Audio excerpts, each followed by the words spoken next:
Hey button pushers, and welcome to the second edition of the Button Pushin News. Here are your game highlights for the 8th of September. First off, we've got new game announcements. First off, Curtil Games have officially announced Alchemy Emporium, a managerial fantasy game focused around crafting potions and then selling them on for a tasty little profit. They are really going in heavy with this as well because they're boasting up to 18,000 different potions that are available to be crafted in the game, and this is as well as allegedly over 1 million different combinations of objectives and different stipulations that your business partners are going to drop on you.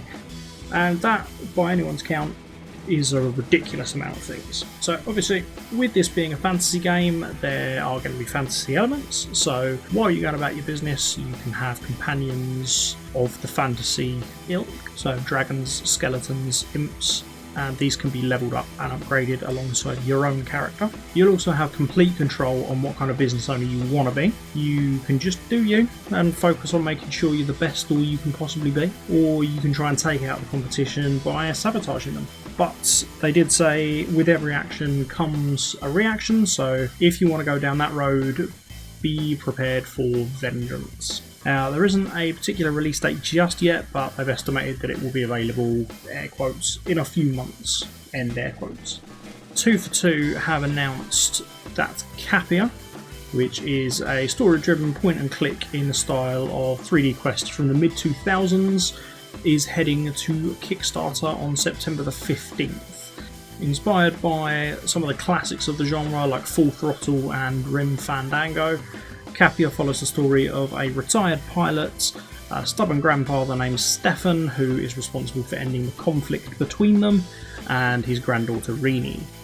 Each level of the game is designed specifically for either Stefan or Rini, and each of them will have different focuses. In Stefan's levels, you'll learn more about the backstory of everyone, and you'll face more dialogue-based challenges, whereas Rini will teach you more about the characters' personal relationships and have more mechanics-based puzzles to overcome.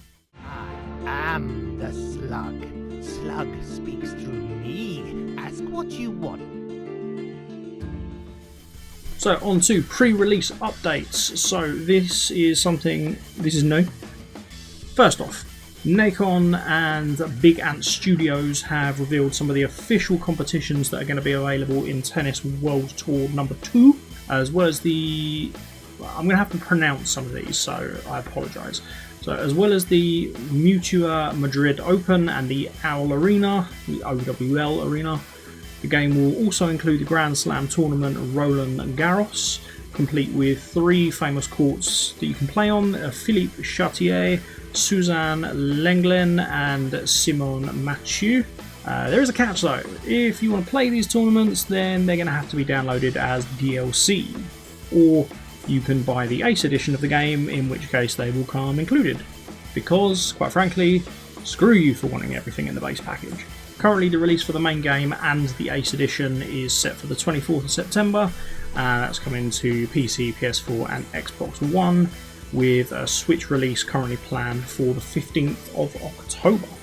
Next up, Lunic Games have confirmed that following an immensely successful start to their Kickstarter campaign for Evertried, they are currently working on a stretch goal that, if successful, will mean their isometric turn-based roguelite will make it onto quite literally all the consoles. The campaign officially launched on the 24th of August and hit the original goal of $5,000 after just 34 hours.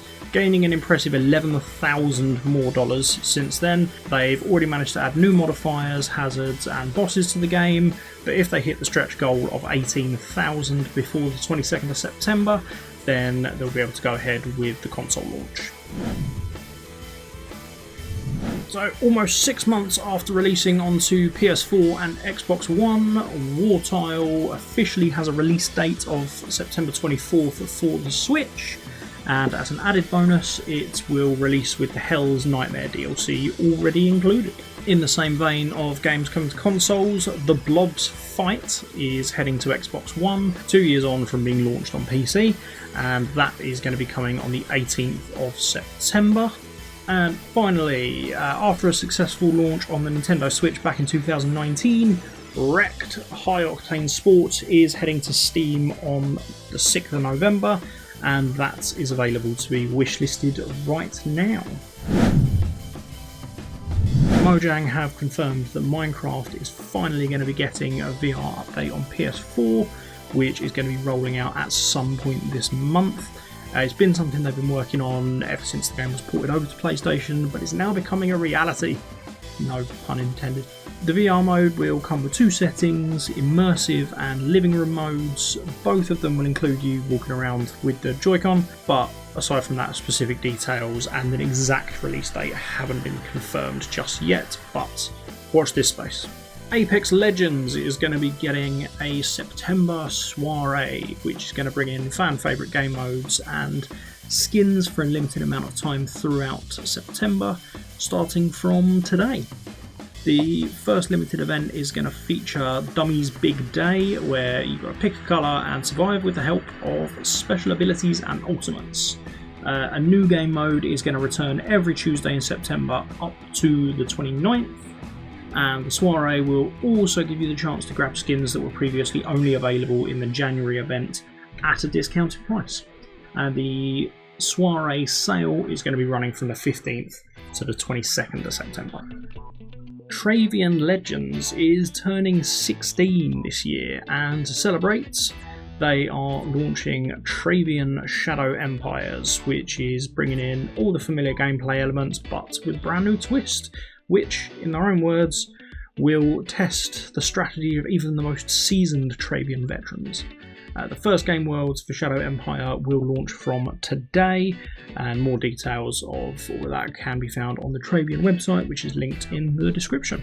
Gamigo have gone all out with their updates for Aura Kingdom, as the anime RPG has received not one but two content patches today. Patches 66 and 67 are going to throw you into around 3 new dungeons with new stories to uncover, new quests to tackle, and new skills to master. If you want to read all the information about the patches, then the link for that is in the description as well.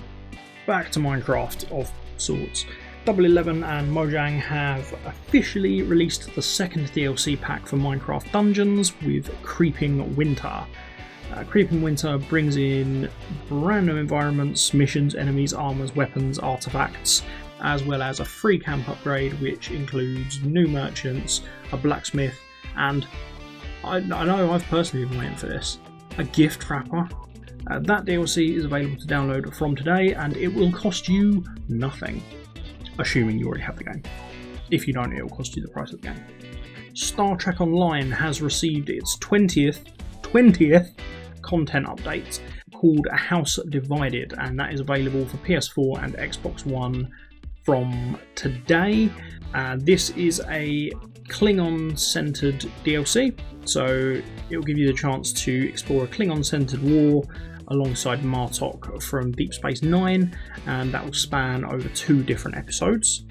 The whole Klingon side of the game has been given a massive overhaul with new cutscenes, new voice acting, updated character and ship models, and new customization options for Klingon captains.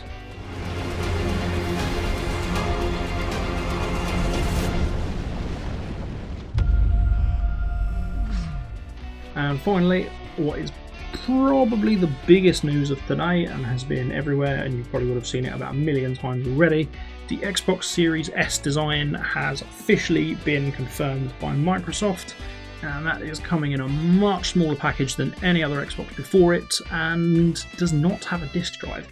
It's small, but I've seen a lot of debate online today about where it sits with obviously the Series X as the top of the pile, but where it sits with the Xbox One X and that terms of power. But it does come with a much smaller price tag of $299, which is, I believe, £249 as opposed to the $500 of its big brother / sister / genderless relative.